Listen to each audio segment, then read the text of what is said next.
इंद्र ज्येष्ठा मरुद्गणा देवासः। ओम इंद्र ज्येष्ठा मरुद्गणा देवासः पूतरादयः विश्वे मम श्रुता हवम्। ज्येष्ठ इंद्रियों को वश में करने वाले मरुद्गण, दिव्य कर्म करने वाले, आय पंचमांसों द्वारा पोषण करने वाले सब मेरे आह्वान को सुनो।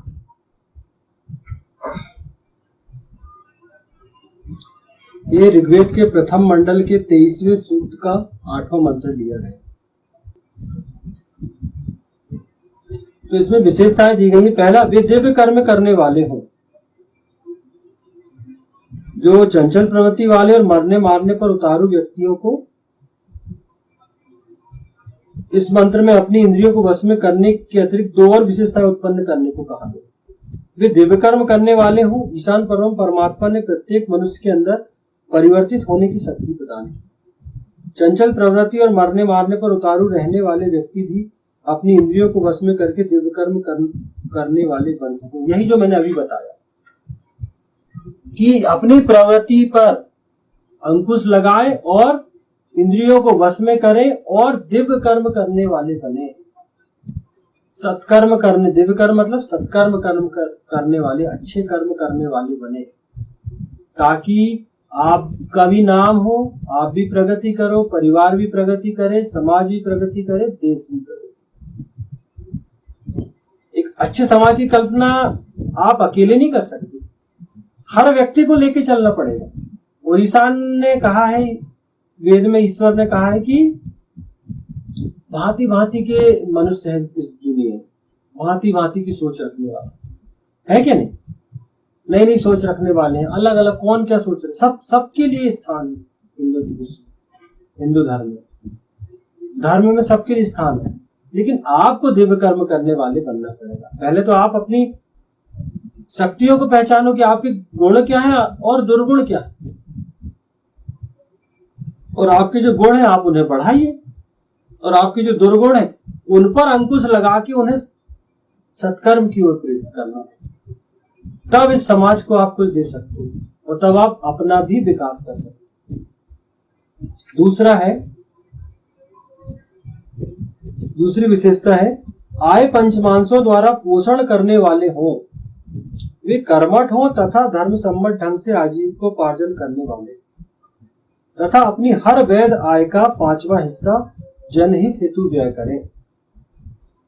समस्त दानों करों के भुगतान के साथ साथ धन संपन्न बने, धन कमाने हेतु तनावग्रस्त न हो तथा अपने शरीर को छीण न करे, अपितु भली भांति पुष्ट हो, अपना और अपने परिवार का पोषण करने वाले। आय पंचमांसों द्वारा पोषण करने वाले हो।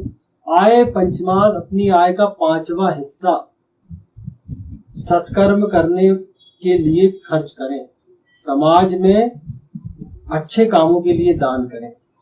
इसे वेद में आय पंचमांश कहा गया कि आपको अपनी आय का जो 5वां हिस्सा है वो दान करना है, सत्कर्म के लिए, अच्छे कर्म के लिए करना है, समाज में जिसका भला हो उसके लिए आप क्या कर सकते हो। इसमें क्या कहा गया है, आय पंचमांसों द्वारा पोषण करने वाले हैं, क्योंकि आप जो आय पंचमांश दोगे, जो आप टैक्स दोगे, उससे पोषण होता है। पोषण कैसा? दूसरे लोग लाभान्वित होते हैं, फलते फूलते हैं। जैसे अभी हम जो टैक्स देते हैं, चलिए हम आगे बताते हैं इसको। और धर्म तो ये क्या हुआ, आय पंचमांश तो देना है आपको, लेकिन ईशान ने आगे कहा आप कर्मठ हो। आय पंचमांश कब दोगे? जब आप धन प्राप्त करोगे, आय प्राप्त करोगे। कर्मठ हो मतलब कर्मशील हो, कर्मठ हो, आलसी ना हुआ, कर्म करने वाले, तथा धर्म सम्मत ढंग से आजीविकोपार्जन करने वाले। आप जो आय प्राप्त करो वो धर्म सम्मत ढंग से होनी चाहिए। लूट खसोट, रिश्वत, जुआ, सट्टा, शराब, इन सब के द्वारा आप धन नार्जन न करें, गलत मार्गों से धन को अर्जित न करें। ये पहली विशेषता है कि वैध स्रोतों से आय आप प्राप्त करो। आप व्यापार करो, आप नौकरी करो, आप कृषि करो, आपको जो उचित लगे वो करो, लेकिन वो वैध चीज होनी चाहिए। अवैध ढंग से प्राप्त धन नहीं स्वीकार करता ईश्वर। और जो आय प्राप्त हो उस आय का 5वां हिस्सा जनहित हेतु देना है, दान करना है। जैसे आप टैक्स का भुगतान करते हो, आपको टैक्स तो देना पड़ता है, शासन को आप टैक्स दो। हम जिस राज्य में रहते हैं, जिस नगर में रहते हैं, जिस ग्राम में रहते हैं, जिस देश में रहते हैं, तो विभिन्न प्रकार के टैक्स लगते हैं। पंचायत टैक्स, नगर पालिका टैक्स, प्रदेश राज्य का टैक्स, और देश में की जो शासन व्यवस्था उसमें टैक्स। तो आजकल जीएसटी वगैरह कर दिया उसमें कि आप एक माचिस भी खरीदोगे तो वो आपका टैक्स रहता है, टैक्स का पैसा देकर ही आप माचिस खरीदोगे। 1 रुपए की माचिस आ रही है, मतलब उसमें से जो भी टैक्स है शासन द्वारा निर्धारित वो आपने दे दिया।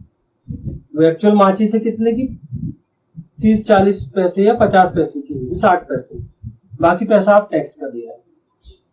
तो यही चीजें हैं कि आपको उनका भुगतान करना। लेकिन क्या होता है, जब हमारी वार्षिक आय वगैरह निकलती है तो साल में हमको मार्च क्लोजिंग में हमको टैक्स पटाना रहता है।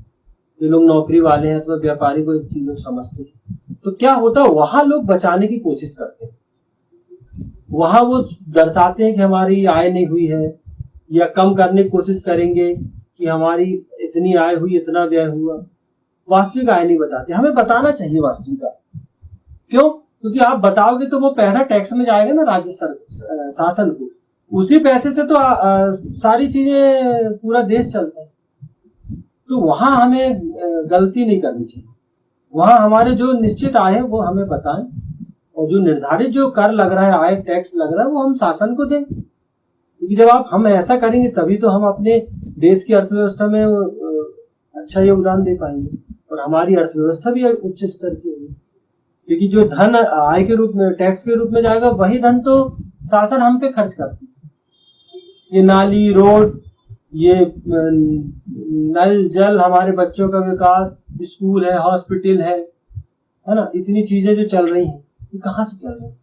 उसी टैक्स के पैसे से चल रही है। तो ये चीजों का हमें ध्यान रखना। और धन कमाने हेतु तनावग्रस्त ना हो। ये ईशान कहता है कि भाई देखो, आप तनावग्रस्त ना हो, आप बहुत आराम से धन प्राप्त करें।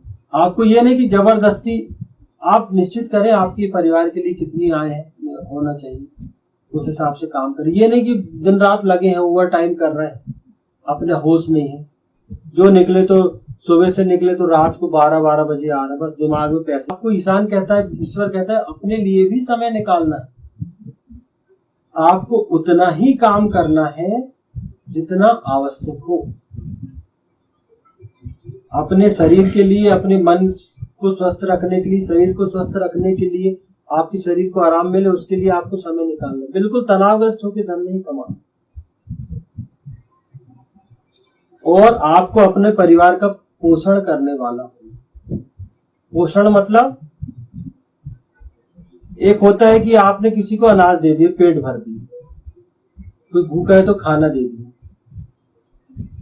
है ना, किसी के पास कपड़े नहीं तो कपड़े दे दिए, तो ये आपने उसकी मदद कर दी, या आपने आर्थिक रूप से सहायता कर दी। लेकिन पोषण बहुत गहरा अर्थ है। आप जो पैसे कमाते हो, तो उस पैसे का क्या उपयोग होता है? पोषण करने वाला होता है। आय पंचमांश प्रदान करने वाले का जो धन है वो पोषण करता है। पिता पोषण करने वाला होता है। क्या, कैसे पोषण करने वाला? आप अपने घर में जो खर्च करते हो, अपने परिवार में, अपनी पत्नी, अपने बच्चों में, वो पोषित होते हैं। खाना तो खाते हैं, कपड़े तो पहनते हैं, लेकिन आपको उनकी खुशियों का ध्यान रखना है, उनके शारीरिक और मानसिक वृद्धि का आपको ध्यान रखना है। आप अपने बच्चों को अच्छी स्कूलों में शिक्षा देते हो, अच्छी पढ़ाई करवाते हो, उसके लिए आप पैसे की परवाह नहीं करते। आप अपनी पत्नी का ध्यान रखते हो। यही पोषण है कि आपको उनको ऐसा माहौल देना है, इतना सुंदर माहौल देना है कि वो पोषित हो, फले फूले। जैसे माली करता है ना कि बगीचों में जब वो पौधों को पानी देता है तो उसको पता होता है कि किस पौधे को कितना पानी देना है, उसके फूल कैसे खिलेंगे और वो आकार कैसे लेगा। तो क्या करता है वो, कई बार वो अपने कटर से वो पत्तियों को, झाड़ियों को काटता भी, पौधों को सुंदर बनाता है। वही काम घर के मुखिया पिता का होता है। जब आप घर में उस पैसे को खर्च करते हो तो आपको पैसे तो खर्च करना है, लेकिन आपको ध्यान रखना पड़ता है कि मेरी बच्ची, मेरा बच्चा, मेरी पत्नी, इनमें संस्कारों का समावेश हो। ये कोई गलत दिशा में तो नहीं जा रहा है। गलत दिशा में जा रहा है तो आप वहां रोकोगे उनको, कि नहीं बेटा ऐसा चले। अगर कोई दुर्गुण जन्म ले रहा तो उसको आप वहीं नष्ट करोगे, समझाओगे कि बेटा ऐसा नहीं करते, ये गलत होता है, अच्छे से चलते हैं, सत्य बोलते हैं, झूठ नहीं बोलते। उनको ऐसे संस्कारित भी करते जाओगे और उनकी जरूरतें भी पूरी करते जाओगे। तो ऐसे ऐसे जब लोग जब समाज में बढ़ते हैं, ऐसे लोग जब समाज में आते हैं तो वो बहुत बहुत आगे जाते हैं। वो फिर देने वाले, वो भी पोषित करने वाले। ये विशेषता है आय पंचमास देने वाले की। इसीलिए ईशान कहते हैं कि आप आय पंचमास देने वाले।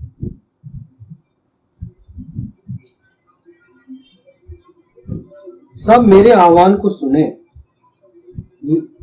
विश्वे सब मम हवम, मेरे आह्वान को श्रुत सुने।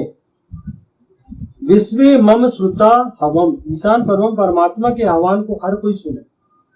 वह चाहे इंद्रियों को वश में करने वाले ज्येष्ठ हो, मरुत चंचल प्रवृत्ति वाले हों, मरने मारने पर उतारू रहने वाले, सुरक्षा कर्मी, सैनिक, अंगरक्षक हो, देवकर्म करने वाले हों, अथवा आय पंचमांसों द्वारा पोषण करने वाले हों, सभी लोगों को ईशान के आह्वान वेद को सुनना आवश्यक है।